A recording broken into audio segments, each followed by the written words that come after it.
We are now at the final leg of this long journey in learning Gurmukhi, and it's just a few more concepts to look at now, and that's it. You'd have clocked the whole of the alphabet, and you'll be able to read words, write sentences, and get reading. So, the final things we have to look at are the Rara in the foot, or known as the Perche Rara, and the Haha at the end of a word, and the haha in the foot of a word, and a couple other things. So let's just look at these three. I'll explain using examples. We have the rara in the foot of a letter. So we have here, for example, an era, a papa, with the rara in the foot. So it's like a little, if I can enlarge this part only, it's just like a sort of downwards, then you swing to the left, and then you provide a tail which goes to the right. So you start here, swing to the left, loop around, and then go to the right. And that is what you put underneath a character, which to give a ra sound combined with the character. I'll explain after I pronounce this word and I complete it. So we have an era, a papa, a rara in the foot, and the llama on top, and then a lalla. So we have the word April. Sorry. April. To be honest, it's an English word, so I'm having a bit of difficulty pronouncing it myself. So the word is April, which means the month April. So if you ever wondered what the word April in Punjabi sounds like, here it is, April. April. And believe it or not, that's how we spell it. We apologize for pronouncing it the way we do, but hey, life goes on. Another word with the rara in the foot is, I think let's use a Punjabi word this time. We have our ed with sihari, sassa, a tatta with a rara in the foot, and then bihari. We have the word istri. Istri. So notice how this part of the word makes sort of tr sound. Istri, not istari, but istri. So we get the word istri, which means woman or press. So let's just remember it as the word woman for now. It means the word woman. Istri. We have a few words for woman actually, but this is istri means woman. And another word which we might be more familiar with is with an ada, tippi, gagga, and then a llama with the rara in the foot, and then a zazza. Angrez, which I believe is imported from Spanish or Portuguese perhaps, maybe Spanish more likely, and it basically means an Englishman. So if you ever hear a Punjabi speaker say Angrez, he's referring to an English person, an Angrez person, or an Angrez man. And on a side note, because it's not really a vowel marking, the rara in the foot isn't really a vowel marking. It does not influence whether we use a tippi or a bindi in a word, as we've just looked at, because all the markings we looked at before have been providing a vowel sound. So we had like an O or an AU or an E or a long E. So these are all vowel sounds we've looked at, and the markings used, i.e. Hora in this case, or a Kanora, or a Lama, or a Bihari, whatever it was, it provided a vowel sound. Therefore, it influences whether we use a tippi or a bindi, not a rara or a rara in the foot. That is not a marking which influences where we place a tippi or a bindi. So that's just a side note, an important side note that you need to remember.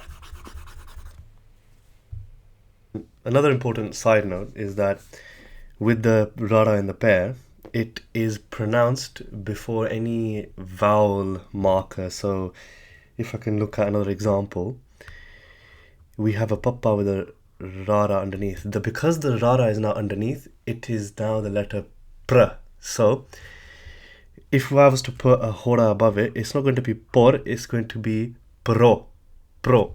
So pro. So when we have a papa with a rara in the foot and a hora, we got the sound pro in the word program, which is program, which from the English word program.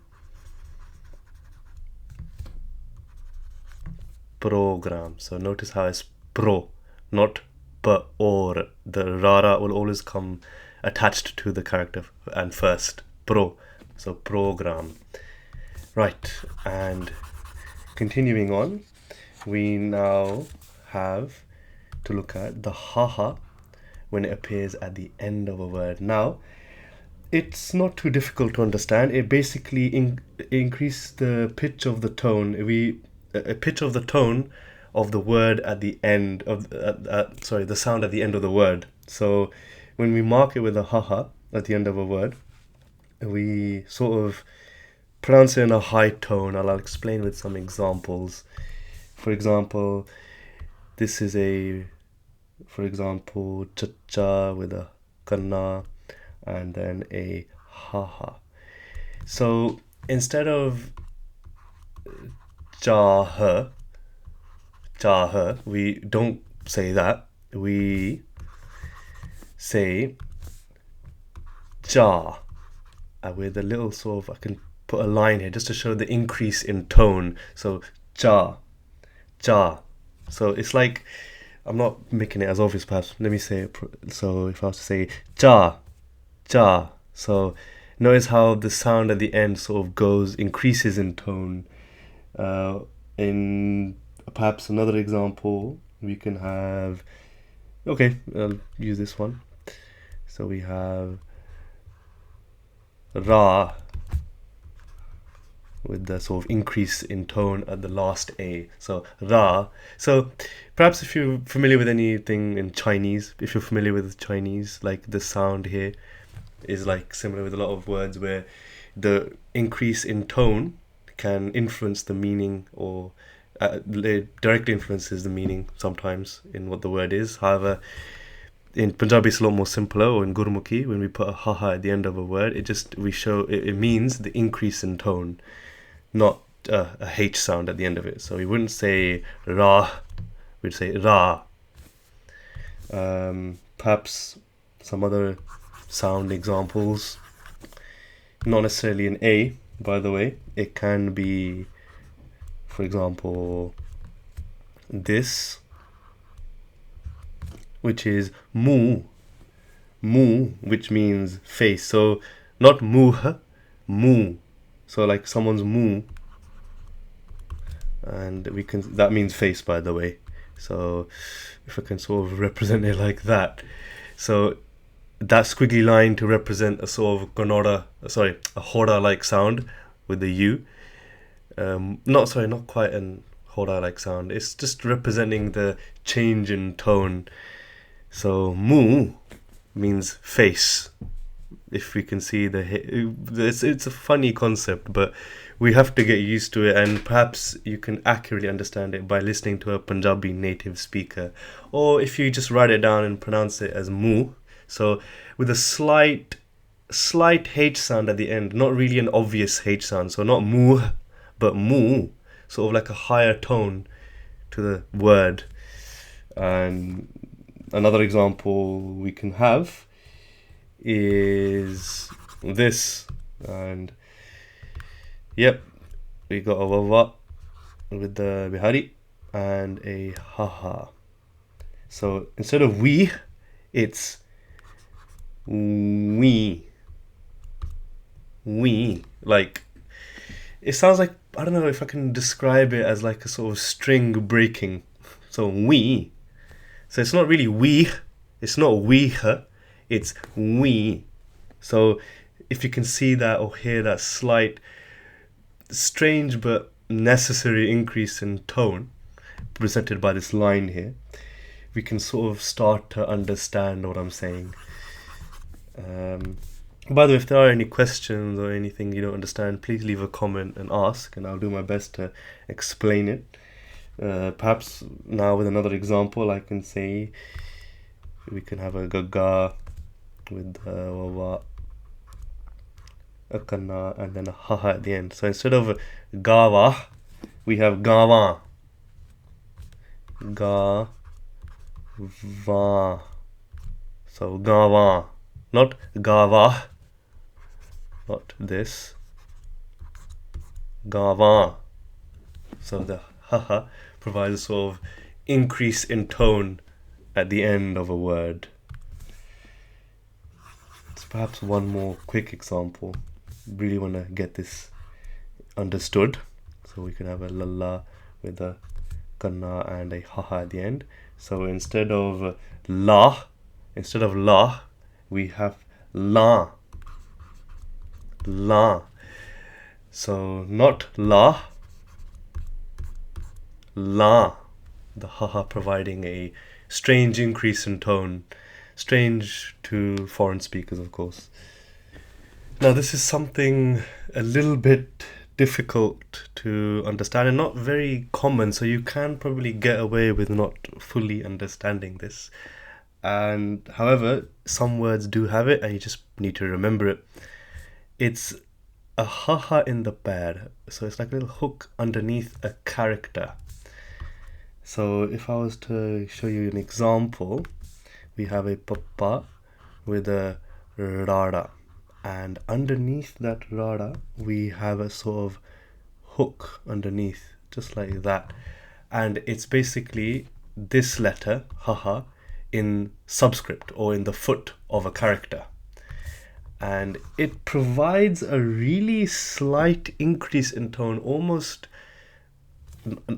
not hearable, but it has to be known. This is sort of, we have to understand that unlike English, Punjabi is a fully tonal language, and we need to sort of develop an understanding of tones and tone changes and how it can influence the meaning of a word. So in this case, we have pad. So pad meaning to read. You might notice the slight, it's not really a fully aspiration, but it's a slight H sound or a slight increase in tone at the end of the word here. So we have pad meaning to read. Pad. I don't know if you can really slightly hear that increase in tone / H sound, but this is what the framework of a tonal language is. We need to understand tones time to time and how they can influence the meaning of a word. And that's just the beauty of learning a language. It's not necessarily always translatable to English that easily. And I can just only give you examples to then sort of develop a sort of understanding. Another one would be a similar one, except it starts with a chacha. So a chacha with a rara and a haha in the pad, meaning chad. So if I was to even, perhaps I forgot to write on the previous example, but if I was to say chad, but there's a slight increase in tone, perhaps I can demonstrate it here.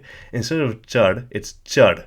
Again, you might not necessarily pick it straight away, but there's a slight increase in tone, and chad means to climb. So a slight increase in tone or a slight H, sort of extra breath at the end or during the word chad, to climb. Pretend that you're tired from climbing and you're trying to explain to someone that you are climbing and you're so tired that you're breathing heavily. So you say, I chad, chad. So you can perhaps hear that slight increase in tone. Rather than saying, oh, chad, you'd say chad. If you can sort of see it, please, again, ask any questions if you don't understand anything, or like if you really want to clarify your understanding. And another example, perhaps now in the middle of a word, we have an ada, kanna, lala, and the lala has the haha in the pad, or the sort of tonal influence, and an anana with a kanna, and this is now alana, alana. I can you if you can sort of see it. So I'll say it again, alana, alana. So the lala's tone has sort of changed ever so slightly to what we normally know it as, and if I can write in Latin letters here, we got Larna. Again, not really something happening here. Perhaps I can put an increase in tone on the previous letter to show how the L or the lala sound ends up. So Alarna, Alarna, which basically here means nest. Like the Alarna made by a bird, Alarna. And perhaps another example. I think we're okay, but yeah, just keep listening to media, listening to Punjabi native speakers, and you'll understand that tonal change provided by the haha in the pad. Oh, and on a side note, this is an archaic thing. It is no longer existent in modern Punjabi. However, you will find it in scriptures, and it's worth knowing.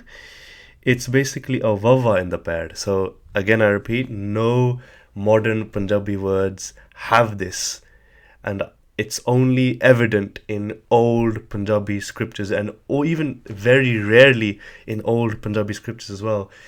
It's a vava in the pad. I can use the sassa as an example, and it's basically like this. So we have a sassa and we have a vava in the pad, and I can't even think of an example of a word with this, to be honest, because there aren't any.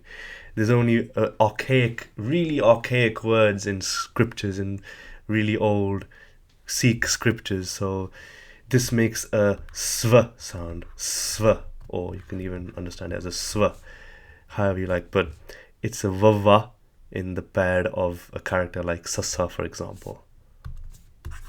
Final side note now, viewers, we have to revise some letters, and I have to explain the way, like logically as well, you can probably even work it out, but how these three letters are a bit unique in the way vowel changes occur on them. So if I can relate it to English, here we have an uda, an ada, and an ed. Now, looking at these letters and the sounds they make are vowel sounds like we have in English. We have an uda, ada, and ed. These aren't strictly your consonant sounds. So every other letter in the Gurmukhi alphabet, sassa, haha, chacha, dada, tada, everything other than these three letters provides what we would call in English a consonant sound. However, the uda and the ada and the ed provide vowel sounds. So if a word begins with a vowel sound or requires a vowel sound somewhere, which can't be produced by the markings that we've looked at, we look at these letters. Now, because these are vowel sounds, they have their differences in the way markings affect them. So I'll first look at, say, ada. So logically, can we have a Bihari after an ada? We can't. We can't have it would be like an ai sound. We can't really have it. Ai sound. We can't have a Bihari after an ada.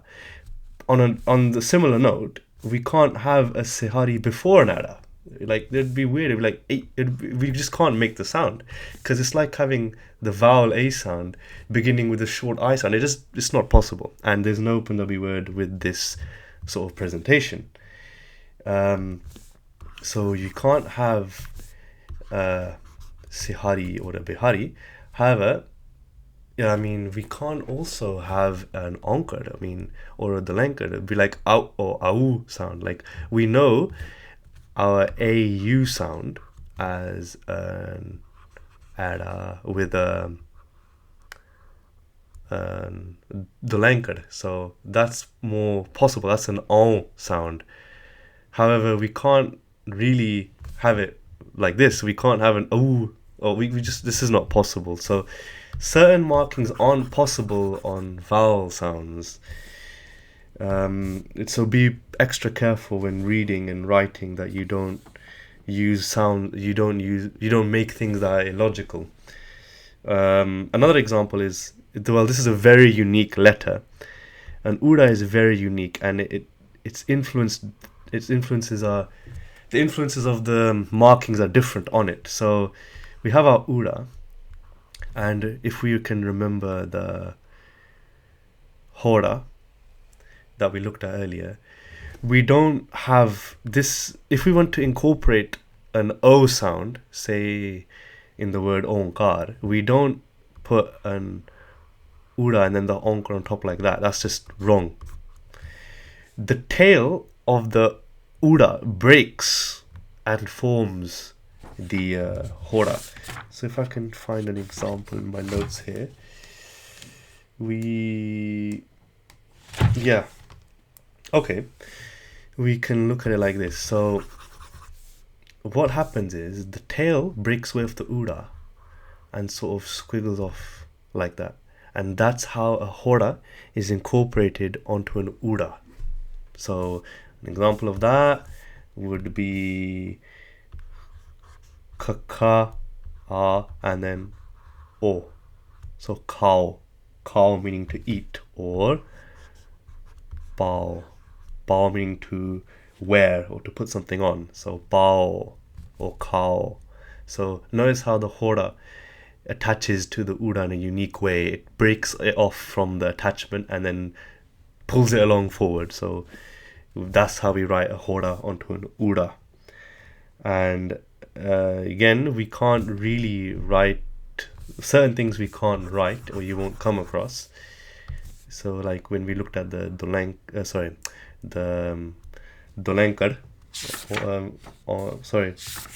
Konora, sorry, not the Lankar. The Lankar is the, I'm even mixing up myself. The Lankar is the double line underneath. We can't really incorporate that into an Ura, so you would never see this, for example. That you just would not see. That's impossible. That's nonsense. And you can't even make that sound like an O with an AU sound, like oh no, it's not possible in the Punjabi language. Or there's another way of writing it, perhaps. So certain markings can't influence. Only with the vowel sounds, the vowel letters, by the way. Only the vowel letters are a bit stubborn and want their own little thing going. So another thing we have to take notice of is that if we have an Ura, we can have an onkar or a dalankar underneath. So it's just literally, if we want to begin the letter with an U sound, or in this case an U sound, we put a dalankar underneath an Ura. So another word would be like U, like that. We begin it, if you want to begin the word with an U sound, I don't know, in the word maybe, say you want to say the word Uzbek, like Uzbekistani, someone from Uzbekistan. We can't really start off the word with a consonant sound, so we'd start off with an U. And that's how we do it. We would not use the Ura by itself. The Ura never appears by itself in a word. That's another note, by the way. The Ura never appears by itself in a word. It's always influenced with a marker. And in this case, we have an onkar underneath to make an U sound, like in the word Uzbek. Or if we had another word which began with a as in two U sounds. Can't think of one at the moment, but if we want to say something which began with an U sound, I don't know, maybe oolong, like Chinese oolong tea, you'd have a dalankar underneath an Ura. So an Ura will never appear by itself. And certainly an Ura will never have a Sihari or a Bihari. That's just pure rubbish. It will never happen. You would never have an Sihari or a Bihari after an Uda. That'd be like an oi sound. It's just no, it's just not happening. And another fussy letter, that the final fussy letter, is the ed. You'll never see this on its own either. You'll always see it with either a Sihari or a Bahari. Now, there's no need to memorize it. Like, you don't have to really memorize it. Like, oh, an Uda can't have a Sihari or a Bahari, but an ed can. There's no need. It's logical. It makes sense. You can have an I sound. You need to have either a Sihari or a Bihari to influence the ed. So, in a perfect word, for example, could be the word in dia. So, oh yeah. Sorry, I'm having a mental block. I had to spell India. Yep, in the India. So you need the Sihari before the ed to make that I sound. You can't have an ed by itself. So again, in the India, you need the Sihari or a Bihari to, like, or another example could be like, I can't actually think of a word with an E beginning. Electric, maybe. I don't know, but you need something to influence the ed. And just trying to think if I've missed out anything. You can't really have an anchor or the lenker underneath an ed. It's not possible. You can try and think it through. Nah, not a sound. And or want clarification, do let me know. And that concludes the series of learning how to read and write Gurmukhi. If you've seen all the videos, by now you should be an absolute expert in reading Gurmukhi, and it'll provide you now with the basis on reading basic Gurmukhi sentences to develop your Punjabi grammar. And yeah, good luck with learning Punjabi. Enjoy it. Now you can read and write it, and yeah, you've done great. Congratulations. And tune into my channel for future videos on language or culture, and perhaps we can learn something new. Again, thank you very much to all viewers for looking through the series, and more importantly, thank you for learning the Gurmukhi alphabet and keeping the Punjabi language, the writing system for the Punjabi language alive and healthy. It's people like you that sort of want to maintain the existence of the Gurmukhi alphabet and not subdue into another, to maintain that culture. For that reason, I thank you, and proceed with the learning and enjoy it as much as possible. Thank you very much.